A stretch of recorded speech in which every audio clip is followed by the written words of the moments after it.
Halo anak-anak, jumpa lagi dengan Ibu pada mata pelajaran hari ini. Kita belajar tentang matematika. Materi hari ini yaitu jenis-jenis pecahan. Anak-anak, pada pembelajaran yang lalu Ibu sudah jelaskan tentang apa itu pecahan. Nah, untuk sekedar mengingatkan kembali buat anak-anak bahwa pecahan dikatakan sebuah pecahan karena terdiri dari pembilang dan penyebut. Nah, hari ini kita belajar tentang jenis-jenis pecahan. Nah, kurang lebih ada 4 jenis pecahan. Yang pertama, pecahan biasa, contohnya 5/7. Kemudian pecahan campuran, contohnya 21/3. Lalu pecahan desimal, contohnya 0,3. Dan persen, contohnya 25/100, atau kita bisa tulis 25%, itu ada lambang persennya itu anak-anak. Pada pembelajaran kali ini kita akan bahas tentang pecahan biasa dan pecahan campuran. Nah anak-anak, kita lihat pecahan biasa itu terbagi lagi menjadi dua, yaitu pecahan murni dan pecahan tidak murni. Pecahan murni itu pecahan yang bagaimana? Pecahan yang bilangan pecahan yang angka pembilangnya lebih kecil dari angka penyebut, itu disebut pecahan murni. Contohnya 1/3, 5/6 ya. 1 dan 5 adalah pembilang. Nah, kita lihat pembilangnya lebih kecil daripada penyebut. 1/3, penyebutnya 3, 1 lebih kecil dari 3, begitupun 5/6. Kemudian pecahan tidak murni. Pecahan tidak murni adalah bilangan pecahan yang angka pembilang lebih besar dari angka penyebut. Contohnya 8/7, 3/2. Nah, karena 8 masih bisa membagi 7 ya. 3 masih bisa bagi 2 karena lebih besar dari penyebutnya.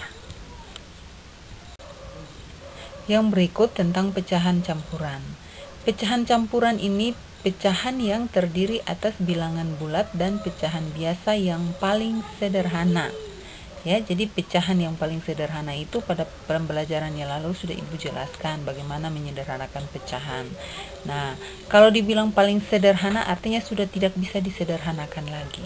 Kita lihat contoh 1/2, 3 2/5. Ya, 1 dan 3 itu adalah bilangan bulat.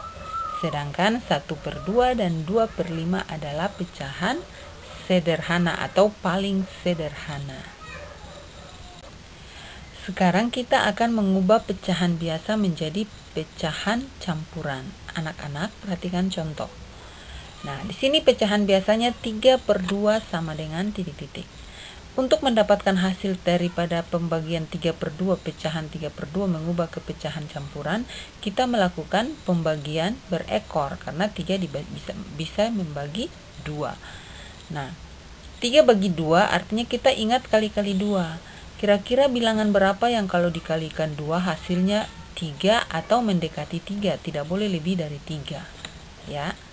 Maka kita hafal 1 kali 2 sama dengan 2, 2 kali 2 sama dengan 4, 3 kali 2 sama dengan 6. Nah, sampai di sini saja karena sudah lebih dari 3. Kita lihat dalam perkalian kali-kali 2 ini tidak ada yang bilangan yang kalau dikali 2 hasilnya 3. Maka kita mencari bilangan yang mendekati 3. Ya, tidak boleh lebih dari 3. Berarti kita ambil 1 dikali dengan 2, kita ambil bilangan 1. Kita tulis 1 di bagian atas sini. 1 dikali 2 sama dengan 2. 2 ini kita taruh di bawah 3. Ya. Nah, kalau sudah begini kita tinggal menguranginya saja. 3 dikurang 2 sama dengan 1. Ya, pembagiannya sampai di sini anak-anak. Maka kita tulis hasilnya adalah 1 yang di atas ini kita taruh sebagai bilangan bulat, dan sisanya ini 1 yang di bawah ini ditaruh sebagai pembilang per penyebutnya tetap 2, taruh di sini. Ya. Jadi 3/2 sama dengan 1/2. Bisa dimengerti anak-anak? Perhatikan contoh yang kedua, 8/7 sama dengan titik-titik. Di sini Ibu langsung taruh 1/7. Nah, untuk mendapatkan 1/7 ini kita lakukan seperti tadi, yaitu pembagian berekor. Ya, kita kalau 8 dibagi 7 berarti yang kita ingat adalah kali-kali 7. Ya, bilangan berapa yang kalau dikali 7 dapat 8 atau mendekati 8? Perhatikan perkalian di sini. Ibu guru cuma ambil dua bilangan 1 dan 2 karena kalau sudah 2 kali 7 sudah 14. 14 sudah lebih jauh dari 8 ya. Maka kita ambil bilangan 1. Kita taruh 1 di atas. 1 dikali 7 hasilnya 7. Taruh 7 di bawah 8. Kemudian kita kurangi, garis bawahi dia lalu kita kurangi. Ya, 8 kurang 7, 1.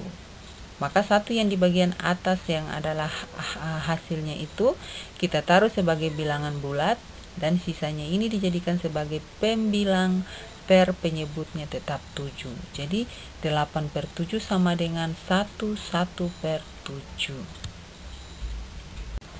Kemudian kita mengubah pecahan campuran menjadi pecahan biasa. Nah, untuk mengubah pecahan campuran menjadi pecahan biasa, ada 2 langkah yang anak-anak harus perhatikan. Langkah yang pertama yaitu kita ambil bilangan bulat 5. 5 ini ya, kalikan bilangan bulat dengan penyebut. Bilangan bulatnya 5. Ibu guru kasih warna merah ya. 5 dikali penyebut 8 sama dengan 40. Kemudian langkah yang kedua adalah menjumlahkan hasil kali dengan pembilang. Hasil kalinya yang mana? Yang tadi 40 itu. 40 ini ditambah 3 ya. 3 ini kan pembilang. Jadi 40 ditambah 3 sama dengan 43. Atau kita bisa tulis 5 kali 8 tambah 3 sama dengan 43. 5 yang tadi bilangan bulat dikali 8 penyebut ditambah 3 pembilang sama dengan 43. Jadi 53 per 8 sama dengan 43 per 8. Sudah berubah menjadi pecahan biasa ya. Pecahan biasanya adalah 43 per 8. Bisa dimengerti anak-anak? Nah, untuk menguji apakah benar 43 per 8 ini kalau diubah ke pecahan campuran dia bisa hasilnya tetap 53 per 8. Bisa kalau anak-anak mau uji. Cara mengujinya dengan melakukan pembagian berekor seperti tadi. Ya. 43 dibagi 8. Kita cari bilangan yang kalau dikali dengan 8 mendekati 43 atau mendapat hasil 43. Kita lihat pada perkalian di samping ini yang mendekati 43 adalah 5, bilangan 5. Jadi kita ambil bilangan 5. 5 dikali 8 hasilnya 40. 43 kurang 40 sama dengan 3. Sisanya 3. Maka kita bisa tulis ke dalam bentuk pecahan campurannya adalah 5, 3 per 8. Berarti benar kan anak-anak jawabannya? Iya. Ya, demikian pembelajaran kita ini anak-anak. Sekarang anak-anak mengerjakan tugas berikut. Ada 6 tugas ya. 3 tugas yaitu ubahlah pecahan berikut menjadi pecahan campuran. Kemudian 3 tugas yang berikutnya adalah ubahlah pecahan campuran berikut menjadi pecahan biasa. Ya, ada satu kata bijak dari Aristoteles. Dia mengatakan pendidikan adalah bekal terbaik untuk perjalanan hidup. Nah, anak-anak selamat belajar, jangan bosan-bosan belajar. Ingat, pendidikan adalah bekal terbaik untuk perjalanan hidup. Sekian dulu anak-anak, sampai jumpa pada pembelajaran berikutnya.